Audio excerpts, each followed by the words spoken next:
नमस्कार दोस्तों, स्वागत है एक नए वीडियो में। हम लोग देख रहे हैं प्लेटफॉर्म के द्वारा निकाला गया बिहार जीविका का प्रैक्टिस सेट। ये दो पोस्टों के लिए निकाला गया है, community coordinator and area coordinator exam के लिए। पहला सेट देख चुके हैं, अगर आप नहीं देखे हैं तो देख लीजिए, अलग से प्लेलिस्ट बना दिया गया है। आज प्रैक्टिस सेट नंबर 2 लेकर आए हैं, तो आइए शुरू करते हैं फुल सोल्यूशन के साथ प्रैक्टिस सेट नंबर 2। पहला प्रश्न है कि पेन ट्रांसलेट पुरस्कार 2025 की विजेता कौन चुनी गई है। पेन ट्रांसलेट पुरस्कार 2025 की विजेता कौन चुनी गई है, और इसका सही आंसर जो हो जाएगा वो है गीतांजलि श्री। क्या है? गीतांजलि श्री को चुना गया है। लंदन स्थित मानवाधिकार संगठन इंग्लिश पेन ने गीतांजलि श्री के उनकी पुस्तक वंस एलिफेंट्स लिव्ड हेयर के लिए पेन ट्रांसलेट पुरस्कार की विजेता चुनी गई है। 24 जुलाई 2025 को लंदन स्थित मानवाधिकार संगठन इंग्लिश पेन ने इसकी घोषणा की। इस पुरस्कार के लिए विश्व के 11 क्षेत्रों के 13 भाषाओं में रची गई 14 पुस्तकों को चुना है। वंस एलिफेंट्स लिव्ड हेयर लघु कथाओं का एक संग्रह है। इसका हिंदी अनुवाद डेजी रॉकवेल ने किया है। नेक्स्ट है 25 जुलाई 2025 को बी नारायण को जेपी बिरला स्मृति पुरस्कार से सम्मानित किया गया है। वर्तमान में वे किस संगठन के अध्यक्ष है, और इसका सही आंसर हो जाएगा वो है बी, इसरो के जो है संगठन के अध्यक्ष है। भारतीय अंतरिक्ष अनुसंधान संगठन इसरो के अध्यक्ष और अंतरिक्ष विभाग के सचिव बी नारायण को हैदराबाद में जेपी बिरला पुरातत्व खगोलीय और वैज्ञानिक संस्थान के अध्यक्ष जो है निर्मला बिरला के जेपी बिरला मेमोरियल पुरस्कार प्रदान किया गया है। यह पुरस्कार शिक्षा, विज्ञान और संस्कृति में योगदान देने वाले व्यक्तियों को सम्मानित करने के लिए दिया जाता है। राष्ट्रीय खेल पुरस्कार 2024 में मेजर ध्यानचंद खेल रत्न पुरस्कार से किसे सम्मानित नहीं किया गया है। अमन सहरावत को जो है, इसका आंसर हो जाएगा अमन सहरावत को नहीं किया गया है। अमन सहरावत को जो है ये पुरस्कार अभी तक नहीं दिया गया है, मतलब ये इसमें नहीं दिया गया है। 2024 में पेरिस ओलंपिक 2024 में अमन सहरावत ने मेंस फ्री स्टाइल में 57 किलो भार में कांस्य पदक जीते थे। क्या है? कांस्य मेडल जीते। राष्ट्रीय खेल पुरस्कार 2024 में 4 प्रमुख खिलाड़ियों को दिया गया था। डी गुकेश को शतरंज में, हरमनप्रीत सिंह हॉकी में, मन्नू भाकर निशानेबाजी में और प्रवीण कुमार को मेजर ध्यानचंद खेल रत्न पुरस्कार से सम्मानित किया गया है। 11वें राष्ट्रीय हथकरघा दिवस के अवसर पर किस मंत्रालय द्वारा हॉट ऑन हिल्स पहल शुरू की गई, और इसका सही आंसर हो जाएगा वस्त्र मंत्रालय। क्या है? वस्त्र मंत्रालय के द्वारा जो है वो शुरू किया गया है। 10 अगस्त 2025 तक हैंडलूम एक्सपो आम जनता के लिए खुला रहेगा। 7 अगस्त को राष्ट्रीय हथकरघा दिवस जो है मनाया जाता है। भारत में किस वर्ष में राष्ट्रीय काम के बदले भोजन कार्यक्रम शुरू किया गया था। राष्ट्रीय काम के बदले भोजन कार्यक्रम शुरू किया गया था, और यह शुरू किया गया था 2004 में। क्या है? 2004 में शुरू किया गया। यह कार्यक्रम 2005 के राष्ट्रीय ग्रामीण रोजगार गारंटी अधिनियम मनरेगा में समाहित हो गया। राष्ट्रीय ग्रामीण रोजगार गारंटी अधिनियम के रूप में इसकी शुरुआत जो है 2 फरवरी, क्या है, 2 फरवरी 2006 को आंध्र प्रदेश के अनंतपुर से, क्या है, अनंतपुर जिले के बंदनापल्ली गांव से हुआ था। और 2 अक्टूबर 2009 को इसका नाम बदलकर जो है मनरेगा कर दिया गया। क्या है? मनरेगा कर दिया गया था। गरीबी तथा बेरोजगारी उन्मूलन के कई योजनाएं चल रहा है। काम के बदले अनाज 1977-78 में शुरू हुआ था। अंत्योदय अन्न कार्यक्रम 2000 में, ट्राइसेम 1979 में, ड्रक्का 1982 में, अन्नपूर्णा योजना 2000 ईस्वी में। तो ये सब ध्यान रखिएगा। योजना जो है पुराने वाले भी काफ़ी याद कीजिएगा, जो 2000 से पहले ईस्वी में शुरू हुआ है, क्योंकि इसमें योजना भर भर के प्रश्न जो है पूछा जाएगा। भारत सरकार ने राष्ट्रीय मधुमक्खी पालन एवं शहद मिशन नाम की एक नई केंद्रीय क्षेत्र योजना को मंजूरी दी है, जो खाली स्थान से जुड़ी है, और इसका आंसर हो जाएगा ऑप्शन बी, मिष्ठान से। क्या है? मिष्ठान से। एपी कल्चर में मधुमक्खी पालन का अध्ययन किया जाता है। राष्ट्रीय मधुमक्खी पालन और शहद मिशन NBHM योजना 2020 में हरियाणा में शुरू की गई है। अगला है बारदोली सत्याग्रह भारत के किस प्रांत में शुरू हुआ था। बारदोली सत्याग्रह तो ये शुरू हुआ था गुजरात में। गुजरात में शुरू हुआ था। उस समय जो है प्रांतीय सरकार ने किसानों के लगान में 30% तक की वृद्धि कर दी थी। पटेल ने इस लगाम वृद्धि को जमकर विरोध किए थे, और ये शुरू कब हुआ था? तो 1928 ईस्वी में शुरू हुआ था। और इस सत्याग्रह का नेतृत्व करता कौन है? सरदार पटेल। 1857 के विद्रोह को भारत के प्रथम स्वतंत्रता संग्राम की संज्ञा किसने प्रदान की, और ये प्रदान की BD सावरकर ने। क्या है? BD सावरकर ने।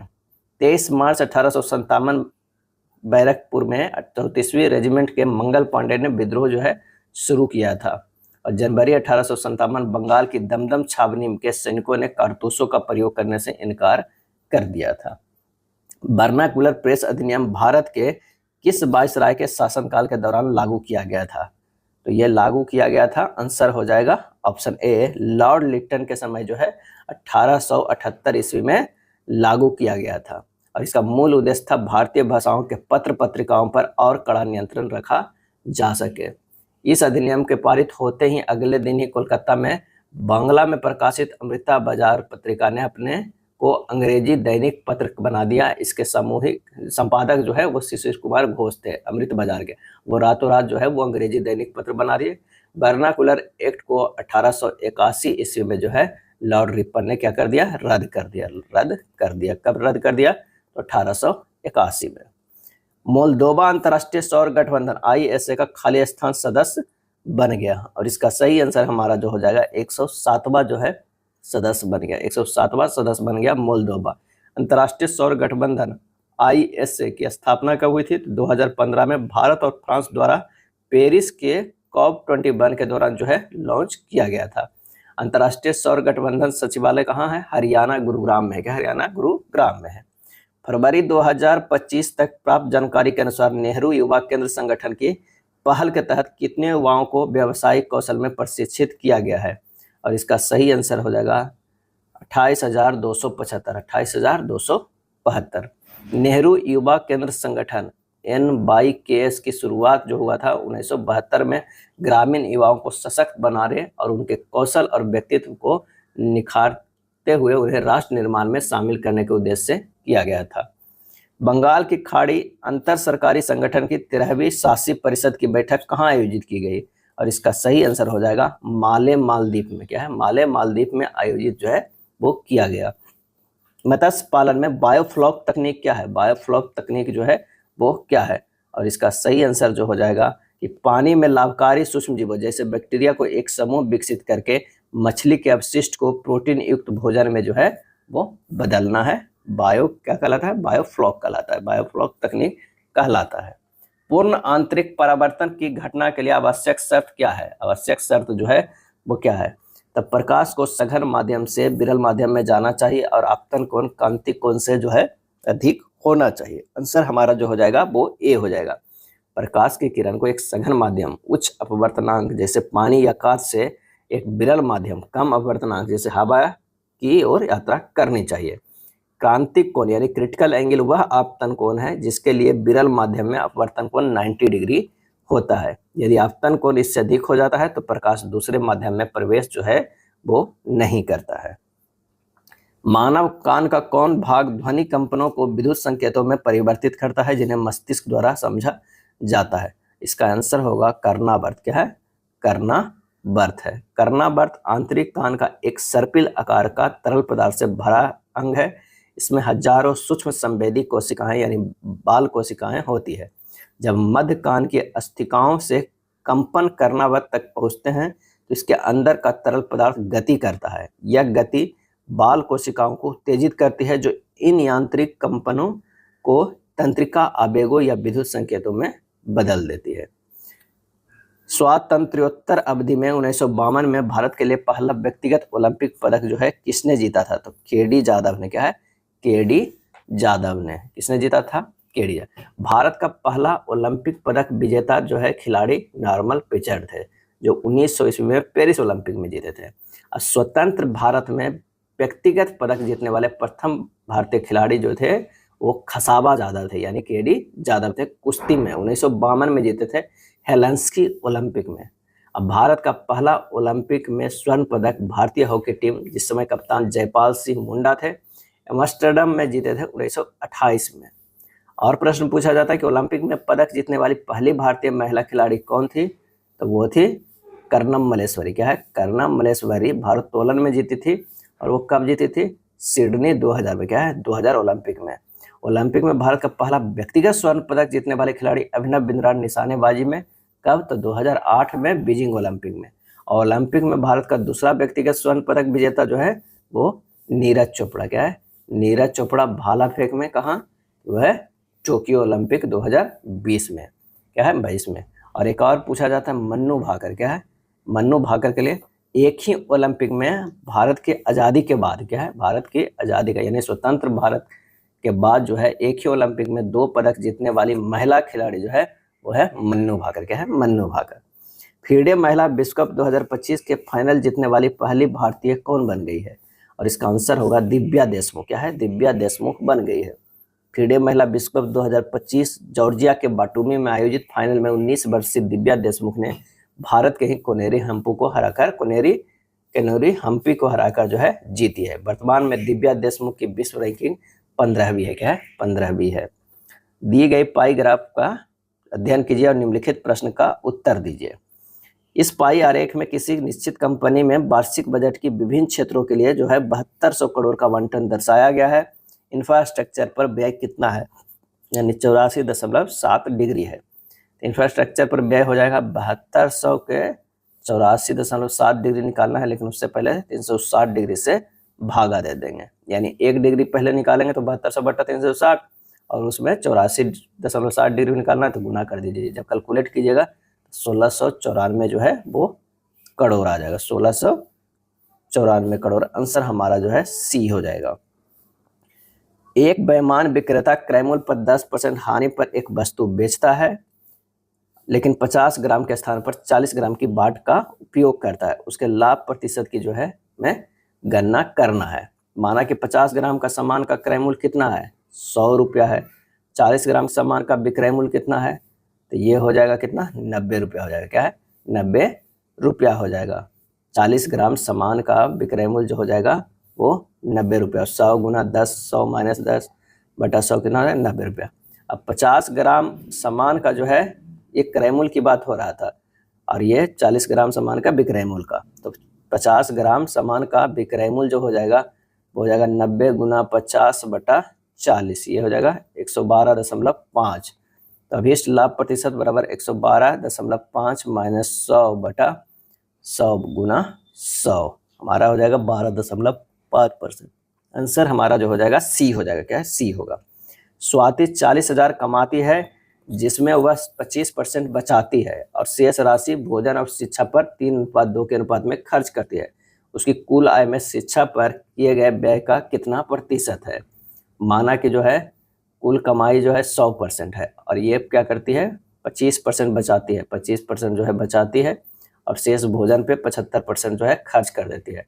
शिक्षा पर व्यय 75% गुना 2/3 प्लस 2 यानी कितना? 30% करती है। आंसर हमारा जो हो जाएगा वो हो जाएगा सी हो जाएगा। यदि एक निश्चित धनराशि पर 20 महीने के लिए 19.2 की वार्षिक दर से प्राप्त साधारण ब्याज उसी राशि पर 15 महीने के लिए 11.2% की वार्षिक दर से प्राप्त साधारण ब्याज 2920 अधिक है तो धनराशि निकटतम जो है वो कितनी है? तो SI परसेंटेज बराबर हो जाएगा R इंटू टी। SI 1% बराबर हो जाएगा 20/12 गुना 19.2% यानी 32% हो जाएगा। SI 2% बराबर हो जाएगा 15/12 गुना 11.2%, ये हो जाएगा 14%। अब प्रश्न में कह रहा है कि 32 माइनस 14 बराबर 2920 है, यानी 18% बराबर 2920 है। तो 100% बराबर जो हो जाएगा 2920 गुना 100 बटा 18, ये हो जाएगा 16,222.22 रुपया। ये निकटतम 16,200 है। क्या है? 16,200 है। तो आंसर हमारा डी हो जाएगा। यदि 5x प्लस 3y बटा 5x माइनस 3y बराबर 7/3 है तो x अनुपात y का जो है मान हमें ज्ञात करना है। तो यहाँ तिरछे गुना कर दीजिए, ये हो जाएगा 35x माइनस 21y बराबर 15x प्लस 9y, ये होगा 35x माइनस जो है 15x बराबर 21y प्लस 9y। 20x बराबर हो जाएगा 30y, 2x बराबर 3y, x बटा y बराबर 3/2 हो जाएगा। आंसर हमारा हो जाएगा डी होगा। 234 मीटर लंबी एक ट्रेन विपरीत दिशा में 9 किलोमीटर पर घंटा के चाल से चल रहे एक व्यक्ति को 6 सेकंड में पार कर जाती है। ट्रेन समान दिशा में 23.4 किलोमीटर पर घंटा की चाल से चल रहे एक व्यक्ति को कितने समय में जो है पार कर लेगी?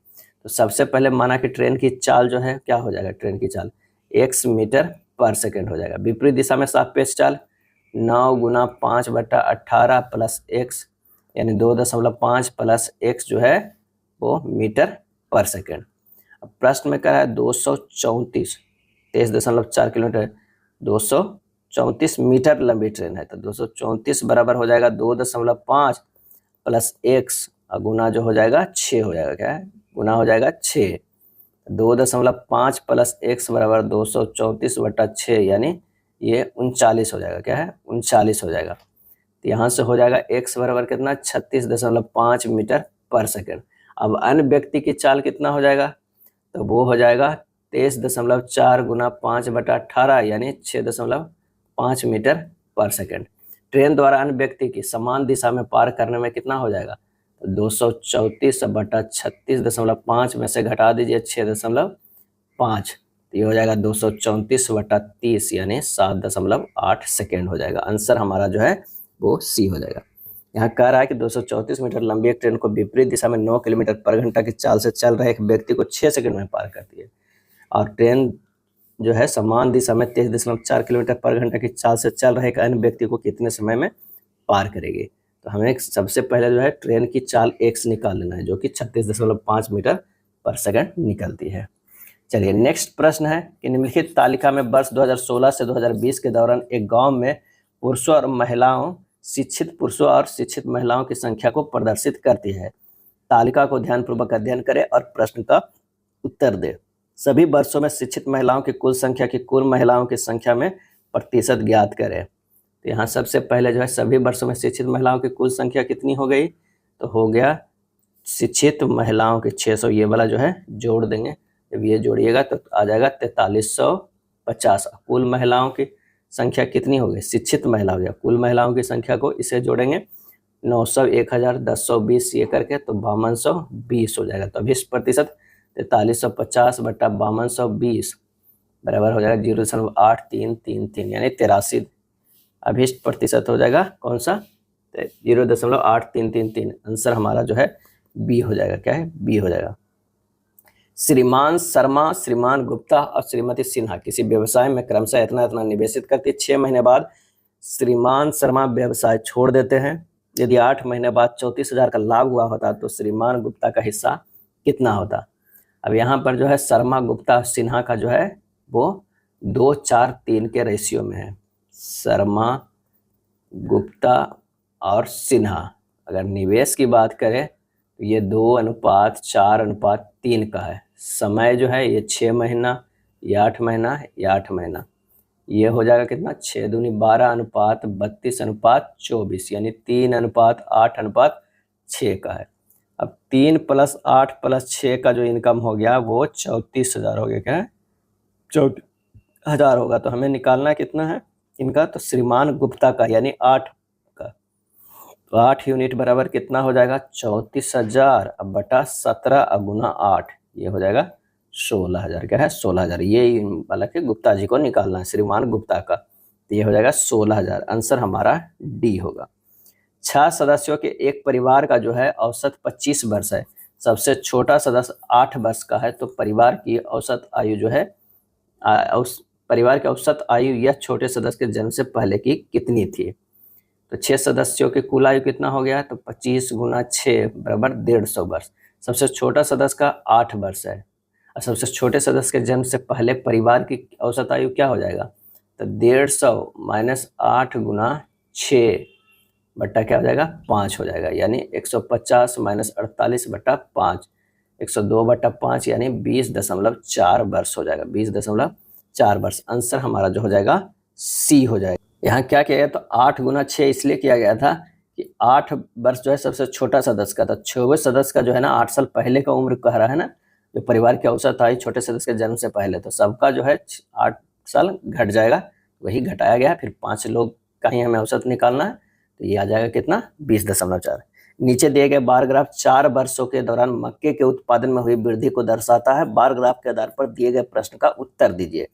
पिछले वर्ष की तुलना में 2015 में मक्के के उत्पादन में कितने प्रतिशत की जो है वृद्धि हुई है। 2014 है, 2015 है, तो इसमें जो 41 हुआ है और इसमें 45 हुआ है। तो 45 - 41/41 गुना 100 कर दीजिए, 4/41 गुना 100, ये हो जाएगा 9.75%, 9.75% सी हो जाएगा। किसी वॉशिंग मशीन की अंकित मूल्य जो है 41,000 है, इसे 12% और 30% के दो क्रमिक छूट पर एक खुदरा विक्रेता को बेचा जाता है। खुदरा विक्रेता ग्राहक को 50% की छूट इसके नए अंकित मूल्य पर देकर अपने क्रय मूल्य पर 25% का लाभ अर्जित करना चाहता है। उसे वॉशिंग मशीन का अंकित मूल्य कितना जो है वो रखना चाहिए। तो सबसे पहले तो जो है 41,000 का जो है दो छूट दिया गया वो देखेंगे, 88/100 गुना 70/100, क्योंकि 12% और 30% के छूट दिया गया, यानी 25,256 रुपया में उसे मिला है।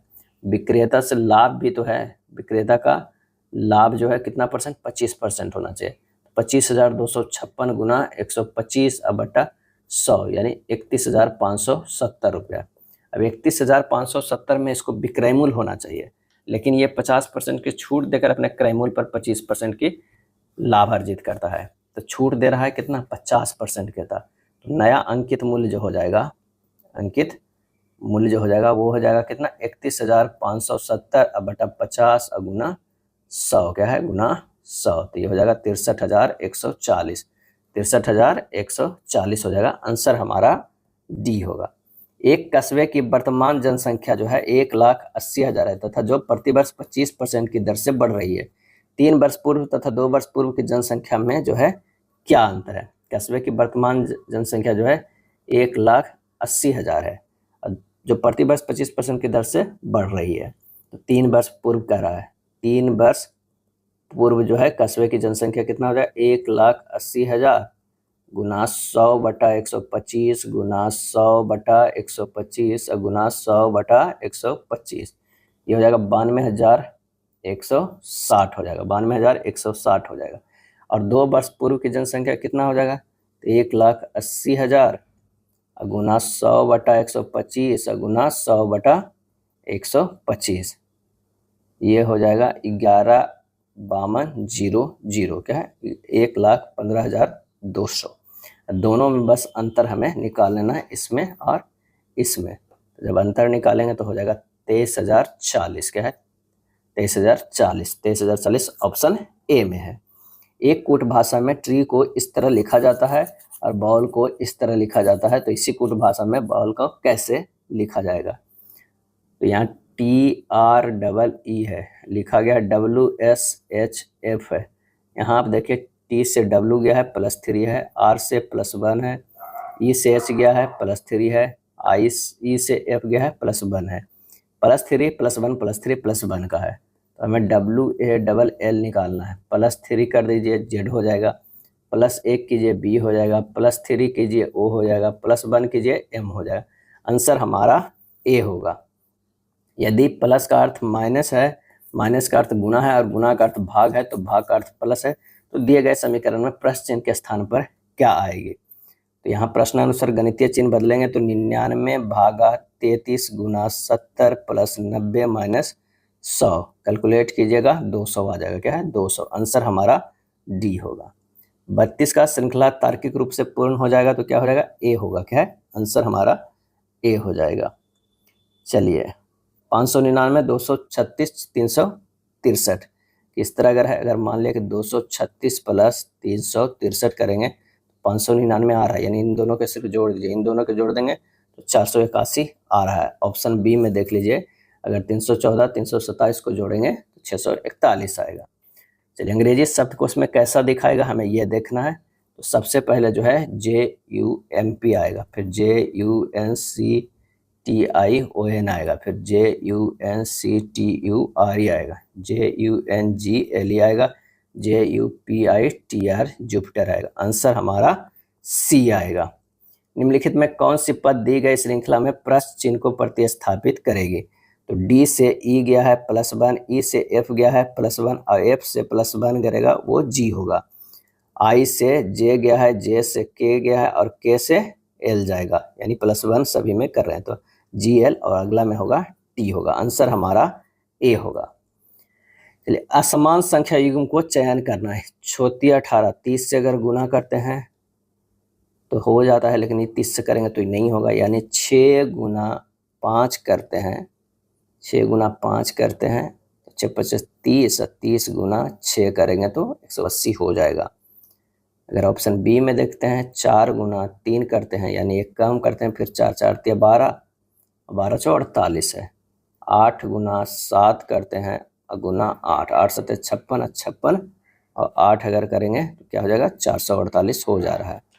9 गुना 8, एक कम करके फिर उसी संख्या से गुना करते हैं तो ये हो जाएगा कितना 648, जबकि दिया हुआ कितना है 639। आंसर हमारा डी हो जाएगा। असंगत अक्षर समूह को जो है अलग करना है।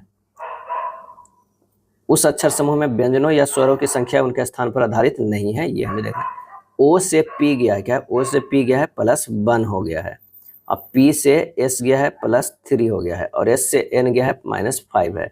+1 +3 -5 पर इसमें भी वही चल रहा है, इसमें भी वही चल रहा है। इसमें जो क्या है ई से एफ गया है +1 है और एफ से एस गया है +2 है, यही हमारा अंतर है। तो आंसर हो जाएगा डी, क्या है डी। अगला प्रश्न है विनम्र नम्र, तो इसका जो आंसर हमारा हो जाएगा वो हो जाएगा स्पष्ट और प्रत्यक्ष। जिस प्रकार विनम्र का समानार्थी नम्र है उसी प्रकार स्पष्ट का समानार्थी प्रत्यक्ष है। एक किताब के अंत में दिया गया शब्दकोश इंडेक्स जिसमें शब्दों को उनके पेज नंबर के साथ सूचीबद्ध किया जाता है, किसका एक उत्कृष्ट जो है उदाहरण है, तो वो हो जाएगा इंडेक्सिंग का, क्या है इंडेक्सिंग का। रीजनिंग शब्द के अक्षरों का उपयोग करके निम्नलिखित में से कौन सा शब्द नहीं बनाया जा सकता है, तो स्ट्रॉन्ग जो है वो नहीं बनाया जा सकता क्योंकि रीजनिंग में टी नहीं है, क्या है टी नहीं है।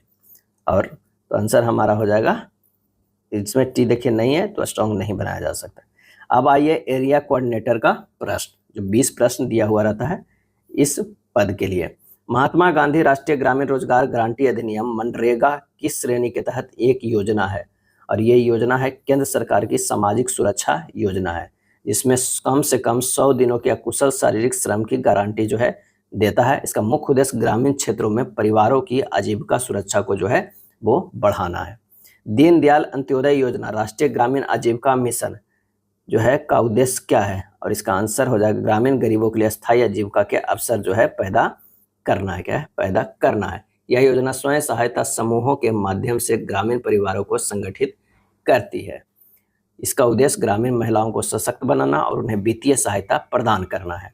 प्रधानमंत्री आवास योजना ग्रामीण का मुख्य उद्देश्य जो है क्या है, और इसका उद्देश्य जो है वो है सभी ग्रामीण परिवारों को 2022 तक पक्का घर जो है उपलब्ध कराना है। इस योजना का लक्ष्य कच्चे और जीर्ण शीर्ण घरों में रहने वाले सभी पात्र ग्रामीण परिवारों की बुनियादी सुविधाओं से युक्त पक्का घर उपलब्ध कराना है। इस योजना के तहत सरकारी मैदानी क्षेत्र में प्रति इकाई जो है 1.2 लाख और पहाड़ी राज्यों में 1.3 लाख का जो है वित्तीय सहायता प्रदान करती है। यह योजना स्वच्छ भारत मिशन ग्रामीण और मनरेगा के साथ मिलकर शौचालय निर्माण और मजदूरी के लिए भी सहायता प्रदान करती है।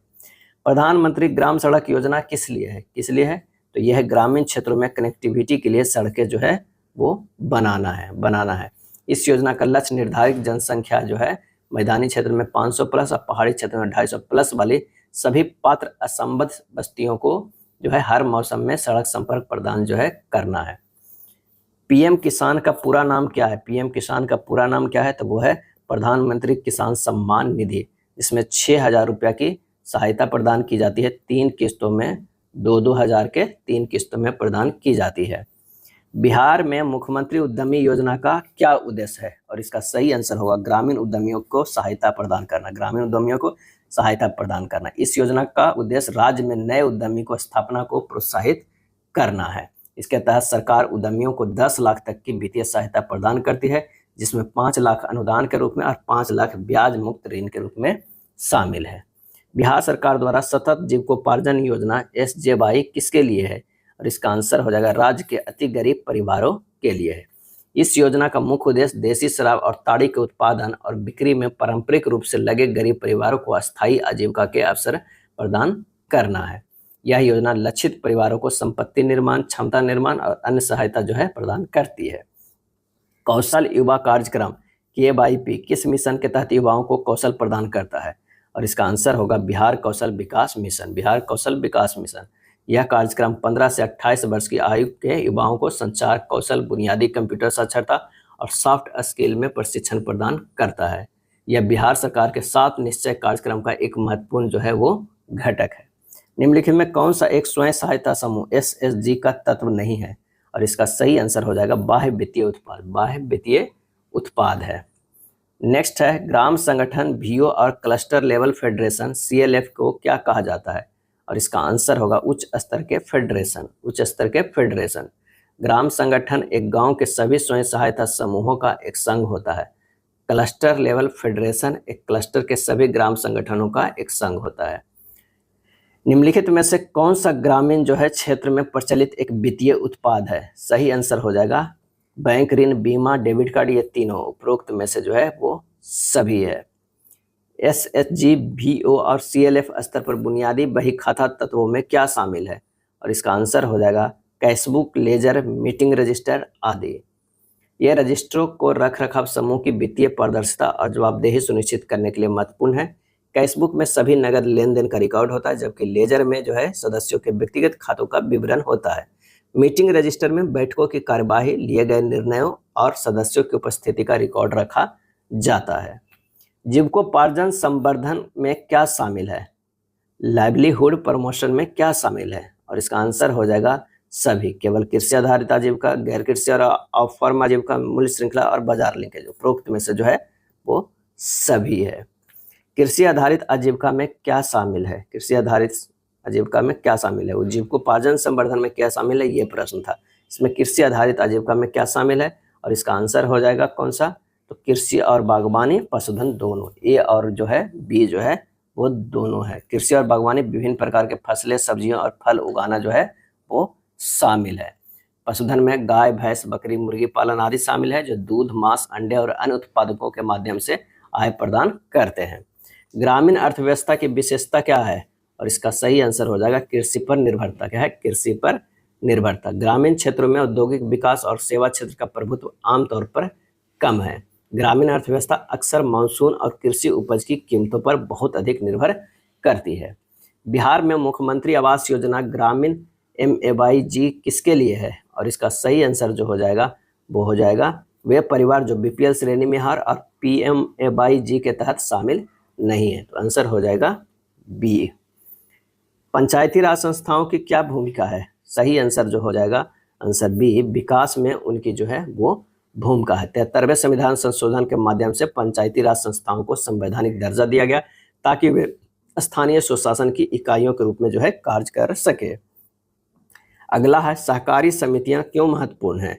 आंसर हो जाएगा ग्रामीण विकास में उनकी भूमिका के लिए महत्वपूर्ण है। सहकारी समितियां सदस्यों के आर्थिक और सामाजिक हितों को बढ़ावा देने के लिए स्वैच्छिक रूप से गठित जो है वो संगठन है। किसानों को वित्तीय सहायता प्रदान करने के लिए केंद्र सरकार की योजना का क्या नाम है? केंद्र सरकार की योजना का नाम है प्रधानमंत्री किसान सम्मान निधि है, जिसमें जो है कितना दिया जाता है? 6,000 रुपया दिया जाता है, और ये 2000 के 3 किस्तों में जो दिया जाता है। मूल्य श्रृंखला और बाजार लिंकेज का क्या उद्देश्य है? इसका उद्देश्य है उत्पादों के मूल्य को बढ़ाना और उन्हें बाजार से जो है वो जोड़ना। बेहतर बाजार लिंकेज किसानों और उत्पादकों को बेहतर मूल्य प्रदान करने और बिचौलियों पर उनकी निर्भरता को कम करने में जो है मदद करते हैं। इसका लक्ष्य उत्पादकों की आय बढ़ाना और ग्रामीण अर्थव्यवस्था को मजबूत करना है। अब आइए 20 प्रश्न देखते हैं फॉर कम्युनिटी कोऑर्डिनेटर के। ग्रामीण अर्थव्यवस्था की एक प्रमुख विशेषता जो है क्या है, और इसका आंसर होगा कृषि और संबंधित गतिविधियों पर प्राथमिकता जो है वो निर्भरता। क्या है? निर्भरता। ग्रामीण क्षेत्रों में अधिकांश आबादी अपनी आजीविका के लिए सीधे तौर पर खेती, पशुपालन, मत्स्य पालन और वानिकी जैसी गतिविधियों पर जो है निर्भर करती है। ग्रामीण आय का एक बड़ा हिस्सा कृषि उत्पादन से आता है और कृषि का प्रदर्शन सीधे तौर पर ग्रामीण समृद्धि को प्रभावित करता है। एक ग्राम संगठन की प्राथमिक भूमिका क्या है, और वो है अपने अंतर्गत आने वाले स्वयं सहायता समूहों को समर्थन और मजबूती जो है प्रदान करना है। राष्ट्रीय कृषि विकास योजना RKVY का मुख्य उद्देश्य जो है वो क्या है, तो वो है राज्यों को कृषि में सार्वजनिक निवेश बढ़ाने के लिए प्रोत्साहित जो है वो करना है। यह योजना राज्यों को कृषि और संबद्ध क्षेत्रों के लिए अपने बजट आवंटन में वृद्धि करने हेतु वित्तीय प्रोत्साहन प्रदान करती है ताकि कृषि क्षेत्र में समग्र विकसित को गति दी जा सके। स्वयं सहायता समूहों के संदर्भ में पंचसूत्र में निम्नलिखित में से कौन सा एक शामिल है, और वो शामिल है साप्ताहिक बैठक और साप्ताहिक जो है वो बचत। पंचसूत्र SHG के सफल संचालन के 5 मूलभूत नियम है।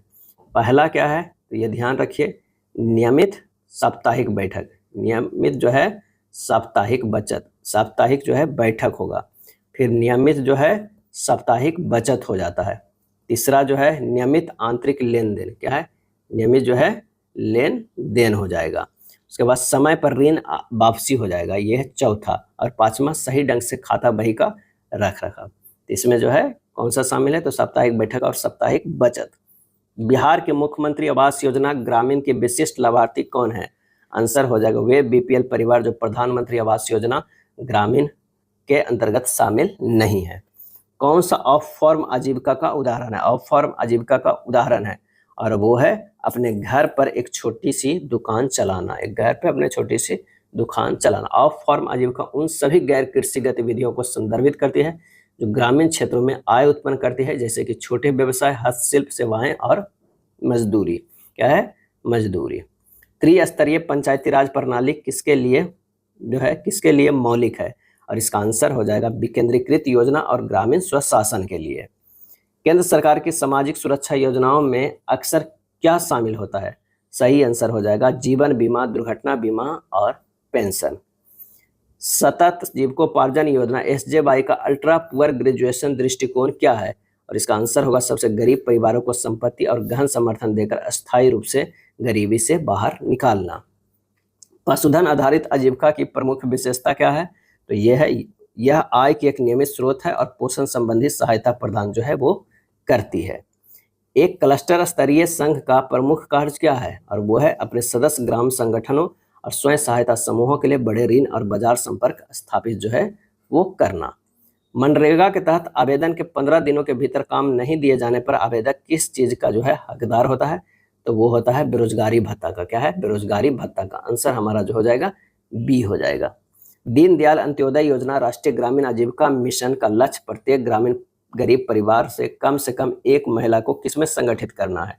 और इसका आंसर होगा एक स्वयं सहायता समूह में। क्या है? एक स्वयं सहायता समूह में संगठित करना है। PMAY के तहत लाभार्थियों का चयन मुख्य रूप से किस आधार पर किया जाता है? आंसर हो जाएगा सामाजिक, आर्थिक, जाति जनगणना के आंकड़ों के आधार पर। कुशल युवा प्रोग्राम किस मिशन के तहत एक पहल है? और इसका आंसर होगा बिहार कौशल विकास मिशन। बिहार कौशल विकास मिशन 55 के जो हो जाएगा वो सी हो जाएगा। कुशल युवा प्रोग्राम बिहार सरकार की एक महत्वपूर्ण पहल है जिसे 7 निश्चय कार्यक्रम के आर्थिक हल युवाओं को बल घटक के तहत शुरू किया गया था। ग्रामीण क्षेत्रों में बीमा को बढ़ावा देना क्यों महत्वपूर्ण है? क्योंकि फसल की विफलता, बीमारी या दुर्घटना जैसे जोखिमों के खिलाफ एक सुरक्षा जाल प्रदान करने के लिए। बागवानी एक कृषि आधारित आजीविका के रूप में मुख्य रूप से किसकी खेती से संबंधित है? और इसका आंसर हो जाएगा फल, सब्जी और फूल। बिहार के मुख्यमंत्री उद्यमी योजना के तहत किस प्रकार की सहायता प्रदान की जाती है?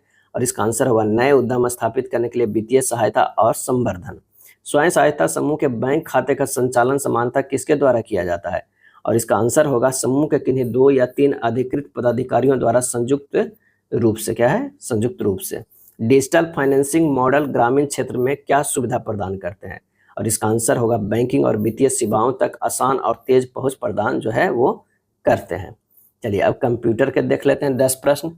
इंटरनेट एक्सप्लोरर में F11 का उपयोग क्या है? F11 का उपयोग जो है वो है पूर्ण स्क्रीन चालू करने के लिए F11। ध्यान रखिएगा F1 से लेके जो है F10 तक उसे सभी को याद रख लीजिएगा। जिसे F1 इंपॉर्टेंट कुछ देख लेते हैं। हेल्प करता है विंडो खोलने में। क्या है? विंडो खोलने में। F2 की अगर बात किया जाए F2 के, तो वो होता है चयनित। क्या है? चयनित विंडो का नाम बदलने में। क्या है? बदलने में। अगर इसे ही कहा जाए F3 में, तो ये हो जाएगा फाइल फोल्डर खोजना है। क्या? फाइल फोल्डर जो है खोजना है। F4 है सक्रिय लिस्ट की सूची प्रदर्शित करता है। F5 सक्रिय विंडो को रिफ्रेश करता है। F10 सक्रिय प्रोग्राम में मेन्यू बार प्रदर्शित करता है। तो ये सारा जो है ध्यान रखिएगा। कंप्यूटर के बारे में निम्नलिखित में कौन सा कथन जो है वो सही है? तो यह एक इलेक्ट्रॉनिक उपकरण है जो डेटा को संग्रहित, पुनः प्राप्त और संसाधित जो है वो करता है।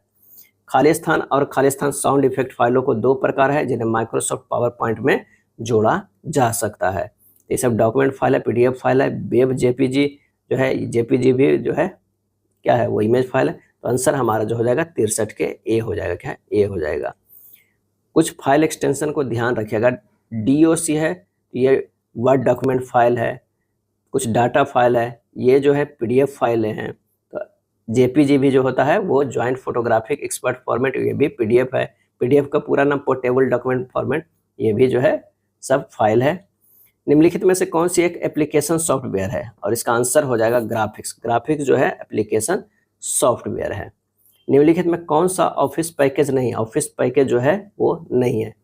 आंसर हमारा जो हो जाएगा सी, क्वांटम। क्या है? क्वांटम ऑफिस पैकेज नहीं। Office package, MS office package के अंतर्गत आने वाले कंपोनेंट जो है वो कौन कौन होता है? वर्ड आता है, एक्सेल होता है, पावर पॉइंट, क्या है? पावर पॉइंट होता है, SS होता है, पब्लिशर होता है, और क्या है? आउटलुक। क्या है? आउटलुक होता है। ये सब जो है आता है MS ऑफिस पैकेज में। 1990 में HTML का आविष्कार किसने किया था? किसने किया था? और इसका आंसर हो जाएगा ऑप्शन बी, टिम बर्नर्स-ली ने। टिम बर्नर्स-ली ने किया था। HTML का पूरा नाम जो हो जाएगा वो हो जाएगा हाइपर, क्या हो जाएगा? Hyper text markup language. क्या है? लैंग्वेज हो जाएगा। ये हो जाएगा HTML का। WW का भी आविष्कारक टिम बर्नर्स-ली हैं। पूरा नाम क्या है? World wide web. World wide web होगा।